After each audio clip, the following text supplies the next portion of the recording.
Welcome to season 2 of 93 Days. We really appreciate everybody tuning back in as we're gearing up for this fall. It's been a long and busy off season. We've been running trail cameras, getting new properties set up and ready to rock. It's definitely been busy, but we're looking forward to the fall ahead. On today's episode, we're going to hear from Lance and Hunter on kind of what they've been up to, what they've been seeing on trail cameras. I know they've been doing some velvet filming as well, so we'll check in with that. And then we'll kind of get an update on what they're going to be doing the first couple weeks of the season as well. We're also going to run through our bow setups and kind of our self-filming setups. We get a lot of questions on that as far as like what we're shooting, kind of how we're packing our packs, whether we're saddle hunting, tree stand hunting, anything like that. So we're going to kind of run through that from top to bottom. Hopefully people have a little bit of time to go make a purchase before season starts here. So we appreciate everybody tuning in, and we're going to hear and see what's been going on.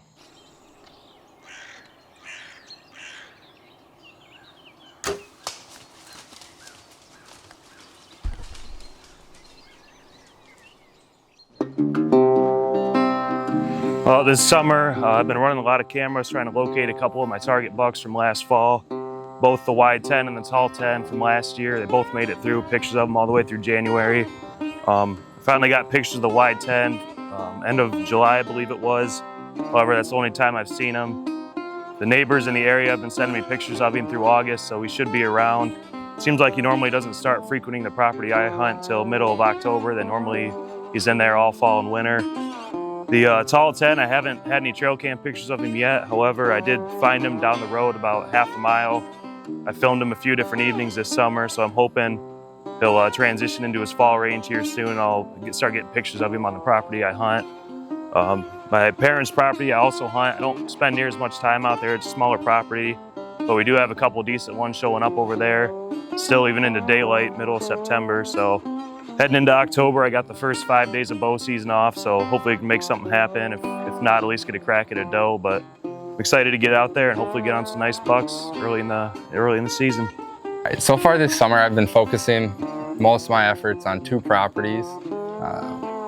There's been a lot more deer and a lot more bucks than normal. A lot of the bucks haven't seemed to stick around for at least the past week, but that's to be expected. So hopefully here by mid-October to late October, I'll have some time off from work and be able to head out and possibly even hit some public land early season here. So I'm excited, and hopefully the weather starts to get colder here, and some of these deer start moving in their fall ranges and fall patterns. So yeah. As far as my plans go for the fall, I've got a couple different properties that I'm hunting, pretty much the same places I was hunting last year. I did pick up one new permission piece. I'm going to dive into that a little more in depth next week. We're actually heading out behind us here after this video, and we're going to go check a couple cameras on my home property. But we're going to dive into our bow setups now. Like I mentioned earlier, we get a lot of questions on, everyone kind of wants to know what people are shooting for bows, and then we definitely get a lot of questions on what kind of gear we're filming with. What are we using for cameras, what are we using for camera arms, things like that. So we're going to hit into that real quick here. So I'm going to be shooting the Hoyt RX9 this year. I've got the standard, the Hoyt Integrate rest on it. Running the Trophy Ridge hot wire sight. I really like this because you have the 2 fixed pins and then the 3rd floater. I don't usually shoot a long ways, but having that floating pin if you need to reach out there, whether it's a follow-up shot or something like that, it's pretty nice. One of the big things I run on my bow, which we kind of all run a version of it, is the painted arrow mounts or some sort of phone mount on your bow. This is the Painted Arrow Mag Pro. I know the buck I killed last year, it was raining, so I didn't bring my big camera in, but this allowed me to still get footage of the kill. So that's kind of the biggest tool that I have on the bow, and I have it kind of set up with a normal stabilizer for that, so I can run it as a normal phone mount. But that's my bow setup. I think I'm going to be shooting right around 439 total grains this year. I'm going a little bit lighter than I have in the past, and I'll be shooting rec broadheads. I used the FX4 last year, which was the fixed blade, when I shot that buck, and it worked awesome. So I'm looking forward to trying out a few of the mechanicals as well. But that's my setup for the fall. Hunter, what are you running? I'm running a Hoyt VTM.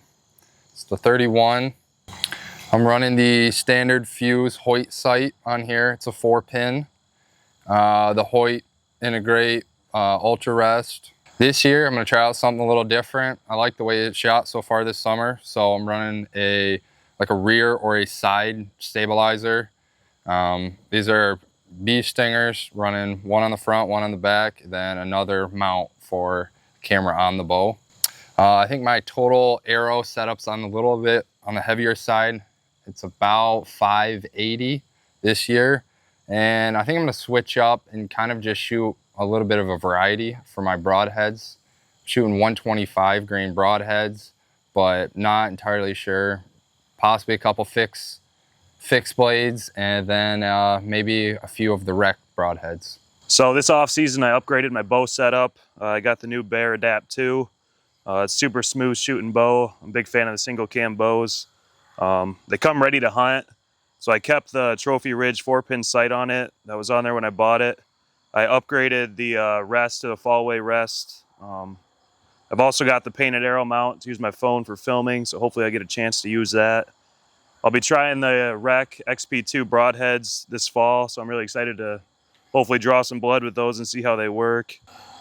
So my arrow and broadhead setup is right around 500 grains, which historically has worked really well for me, and hopefully we'll have some more luck with it this fall and get a crack at a few nice whitetail bucks.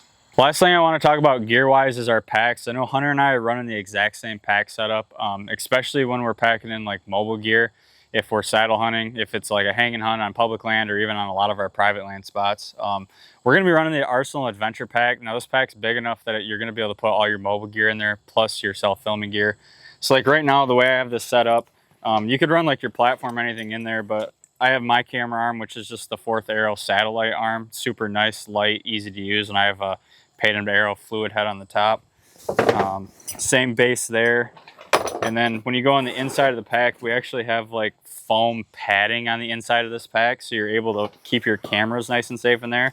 So I run like all my cameras, my batteries in the main pack, and then I still have a bunch of extra room for like clothing and things like that, especially when it gets in the late season, you want to pack extra gear in. So that's kind of what, like I said, what Hunter and I run for packs. I know Lance and Wyatt are probably going to be running something a little more minimal, and my dad's running the Arsenal Agile pack because he's not carrying a bunch of camera gear and stuff like that, just extra coat and maybe a snack or something. So definitely check out these packs if you're looking to mobile hunt and need to pack in a bunch of gear like we do, especially for filming. All right, well, I hope you got a kick out of hearing kind of what we're going to be shooting this fall and some of the gear we're going to be using. If you have any questions or anything, always reach out. We'd be happy to share our tips. We're by no means professionals, and all of our stuff is, you know, pretty raw, but we're just average deer hunters that like to film our hunts and want to try to make our hunts a little bit easier. So we appreciate everybody joining along. This fall is going to be pretty similar to what it was last year. We're going to be posting hopefully every Wednesday. With the exclusion of next week, because next week on Wednesday is opening day, so we're going to post on Tuesday kind of a quick preview to that first weekend. But we're looking forward to it. Us three are going to be filming quite a bit. Wyatt's hopefully going to come up with some stuff as well, and then my dad's going to be filming everything on his phone mount, on his painted arrow, mount on his bow as well. So be fun to follow along with him. We'll see you guys back here next week, Tuesday, and then every Wednesday after that throughout the fall. As always, get out there and shoot your bows, and we appreciate you tuning in to 93 Days.